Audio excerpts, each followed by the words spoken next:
నమస్కారం. సుమన్ టీవీకి స్వాగతం. అక్టోబర్ మాసంలో ద్వాదశ రాశుల వారికి ఎలా ఉండబోతుంది? నవగ్రహాల స్థితిగతులు ఎలా ఉన్నాయి? ఏ రాశుల వారు ఎటువంటి పరిహారాలని పాటించుకోవాలి? ఈ అంశాన్ని తెలియజేసేందుకు మనతో పాటు ఉన్నారు ప్రముఖ ఆస్ట్రాలజిస్ట్ మరియు వాస్తు వేదిక నిపుణులు దేవి ఉపాసకురాలు అయినటువంటి శ్రీమతి జయప్రద గారు మనతో పాటు ఉన్నారు. అమ్మని అడిగి మరిన్ని విషయాలు తెలుసుకుందాం. నమస్కారం. నమస్తే అమ్మ. శ్రీమాత్రే నమః. అమ్మ, ద్వాదశ రాశుల వారికి ఎలా ఉండబోతుందో తెలుసుకునే ముందుగా మనకి నవగ్రహాలు సంచారం అనేది ఏ రకంగా ఉంది, ఏ గ్రహాలు ఎటువంటి ఫలితాలను అందిస్తున్నాయో తెలియజేయండి. తప్పకుండా.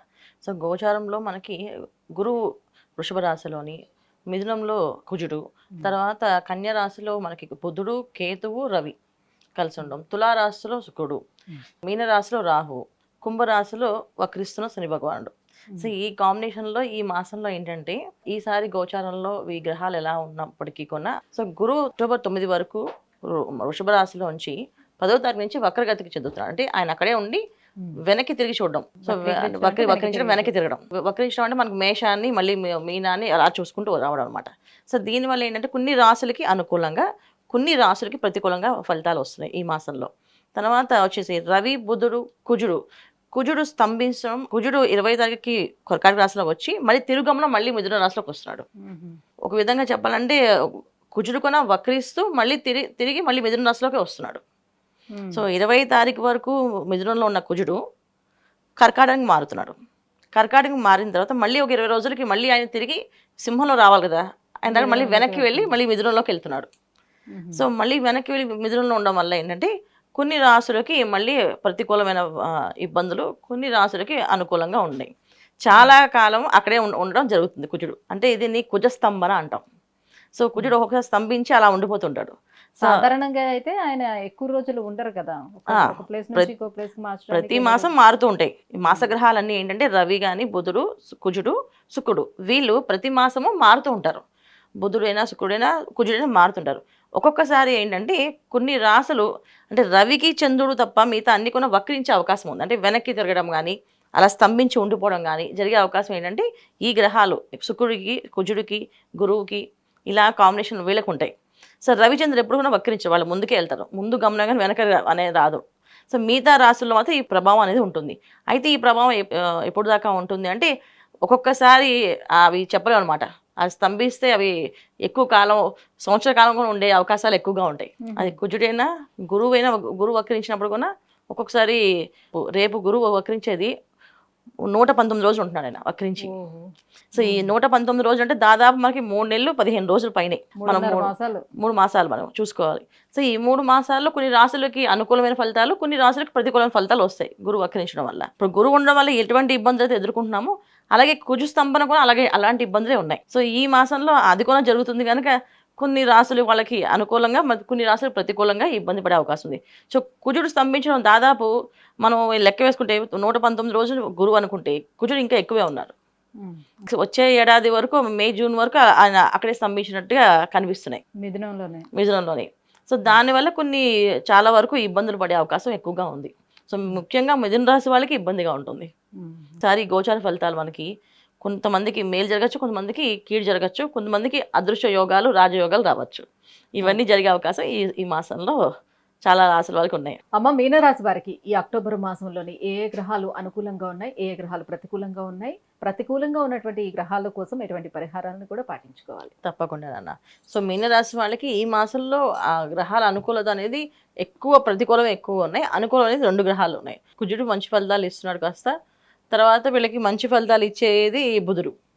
సో కుజుడు ప్లస్ బుధుడు అంటే కుజుడు, బుధుడు మంచి ఫలితాలు ఏమేమి ఇస్తా అంటే కుజుడు వల్ల వచ్చేది ఏంటంటే కుటుంబంలో బంధుమిత్రులతో కలవడము, విహారయాత్రలు, తర్వాత తీర్థయాత్రలు చేయడానికి అవకాశము, వీరింట్లో శుభకార్యాలు జరగడము, శుభవార్తలు వినడము, సంతాన భాగ్యము, ఎప్పటి నుంచో సంతానం లేదు అని ఇబ్బంది పడేవాళ్ళు సంతాన భాగ్యము, భార్యాభర్త మధ్య సమస్యలు ఉంటే ఆ సమస్యలు తీరి ఒక కొలిక్కి రావడము, అవి ఈ మాసంలో మీనరాశి వాళ్ళకి ఎక్కువగా ఫలితాలు ఉన్నాయి. ఇక వ్యవహార విషయంలో, బయట వ్యాపారాల విషయాల్లో, ఉద్యోగాల విషయంలో ఇబ్బందులే ఉన్నాయి. కెరీర్ సంబంధించిన కొన్ని ఇబ్బందులు అయితే ఉన్నాయి వీళ్ళకి. కెరీర్ పరంగా కొంచెం చెడ్డ పేరు వచ్చే అవకాశం ఉంది, ఇబ్బందులు అయితే ఉన్నాయి. సో దానివల్ల ఏంటంటే వీళ్ళు ఎక్కువగా మౌనంగా ఉండడము, దైవారాధన చేయడము, ఎక్కువ శాతం ఇంట్లో గడపడం, ఇంట్లో ఉండడము, అది చేయాలి. ఉద్యోగంకి వెళ్ళామంటే ఎవరితోటి మాట్లాడకుండా మన ఉద్యోగం మనం పని చేసుకొని వచ్చేసామా. వ్యాపారాలు చేసేవాళ్ళు కొత్త వ్యాపారాల కోసం ప్లాన్ చేయకుండా ఉన్న వ్యాపారాన్ని జాగ్రత్తగా చూసుకోవడం. ప్రొఫెషనల్గా ఎదగాలనుకునే వాళ్ళు ప్రొఫెషనల్ వర్క్ మాత్రమే చేసుకొని దానికోసం ఏదో మార్గాలు వెతకడం కానీ వేయడం కానీ చేయకూడదు ఈ మాసంలో. సో వీళ్ళ ఉన్న కెరీర్ వాళ్ళకి ఎంతవరకు ఉందో అంతవరకు తీసుకొని వెళ్తే అనుకూలంగా ఉంటాయి. సో మీనరాశి వాళ్ళకి ఈ మాసంలో ఇలా అంటే కామ్గా వెళ్ళిపోతే అన్ని పనులు బాగానే ఉన్నాయి. కొంచెం ఏదైనా ఎక్స్ట్రాగా చేద్దాము అనుకుంటే మాత్రం ఇబ్బంది పడే అవకాశం ఉంది. అప్పు చేసి చేద్దాము అనుకుంటే అది ఇంకా ఇబ్బందిగా ఉంది. అప్పు మాత్రం చేయకండి. అప్పు చేస్తే మళ్ళీ అప్పు తీర్చే అవకాశమే ఉండదు. అది చాలా ఇబ్బంది పడే అవకాశం ఉంటుంది. అందుకని అప్పులు చేసి ఏ పని చేయకుండా అప్పు అనేది చేయకుండా ఉండడం మంచిది. ఉత్తమమైన ఫలితాలు వీళ్ళకి. ఎందుకు అంటే కుజుడు ఎప్పుడైతే చతుర్థ స్థానం నుంచి పంచమ స్థానానికి వెళ్తున్నారో ఏదో ఒక విషయంలో ఖర్చులు వస్తూనే ఉంటాయి. ఆ ఖర్చుల కోసం ఏదో ఒక రూపాయి అప్పు చేసాం అనుకోండి, ఆ అప్పు తీర్చకుండా అయిపోయే పరిస్థితి వస్తుంది. సో అందుకని వీళ్ళు ఈ మాసంలో నామస్మరణ, మౌనంగా ఉండడము, హాయిగా బంధువులతో, ఇంట్లో వాళ్ళతో, స్నేహితులతో, సన్నిహితులతో కలిసి ఉండడము, ఇవన్నీ చేసుకోవచ్చు. సాత్వికమైన పనులన్నిటికీ అనుకూలంగా ఉంది. సాత్వికం కాని పనులకు వెళ్తే మాత్రం ఇబ్బంది పడే అవకాశం ఉంది. అంటే ఎటువంటి వ్యాపారాలు నార్మల్గా చేసే వ్యాపారాలు అందరికీ బాగానే ఉన్నాయి. ఐరన్ సంబంధించిన బిజినెస్, సిమెంట్ సంబంధించిన వ్యాపారాలు, మెడికల్ సంబంధించిన వ్యాపారాలు చేసే వాళ్ళకి ఇబ్బందులు ఉన్నాయి. పేరు ప్రఖ్యాతులు పోయే అవకాశం ఉంది, లాస్ వచ్చే అవకాశం ఉంది, నష్టపోయే అవకాశం ఉంది. సో ఎక్కువగా చూస్తే ప్రతికూల ఫలితాలే ఎక్కువగా కనిపిస్తున్నాయి కాబట్టి మరి ఎటువంటి పరిహారాలని పాటించుకోవాలి, దైవారాధన చేసుకుంటే కొంచెం బెటర్గా ఉండే అవకాశం ఉంటుంది? జన్మంలోనే రాహు ఉన్నాడు. దానివల్ల ఏంటంటే ఒక తెలియని బద్ధకము, తెలియని ఇబ్బంది, ఆలస్యము, అంటే ఒకవేళ పొద్దున్నే లేచి చేద్దాం అనుకున్నా లేవలేకపోవడము, చేయలేకపోవడము, ఒకవేళ చేద్దామని అనుకున్న ఆరోగ్యం సహకరించకపోవడము, అనారోగ్య సమస్య రావడము, ఏదో ఒక ఇబ్బంది వచ్చి వెళ్ళడం ఏమైనా ఉంది.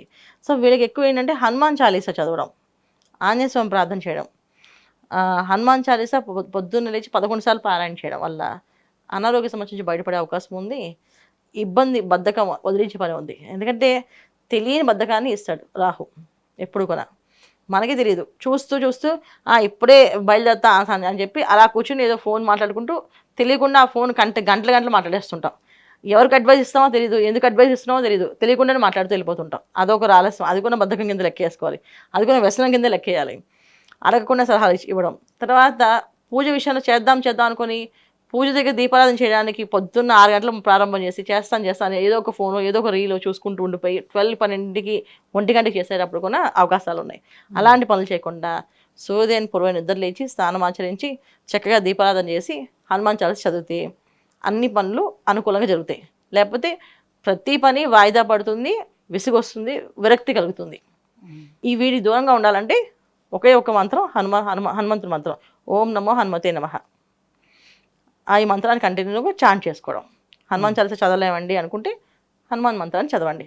నమో హనుమతే నమః, హనుమతే నమః, హనుమతే నమః. లేదు చదవలేమంటే రాయండి. చదవలేకపోతున్నాం, నోరు అలా ఆడించలేమంటే ఒక గంట సేపు కూర్చొని హనుమాన్ మంత్రం ఓం నమో హనుమతే నమః అని చెప్పి ఒక 108 సార్లు తక్కువ కాకుండా రాయండి. అలా రాయడం వల్ల, చదవడం వల్ల మనకున్న పాజిటివ్ ఆరా డెవలప్ అవుతుంది ఒంట్లో. ఎప్పుడైతే ఒంట్లో పాజిటివ్ ఆరా అన్నది వస్తుందో ఏ పని చేయాలని శ్రద్ధ కలుగుతుంది.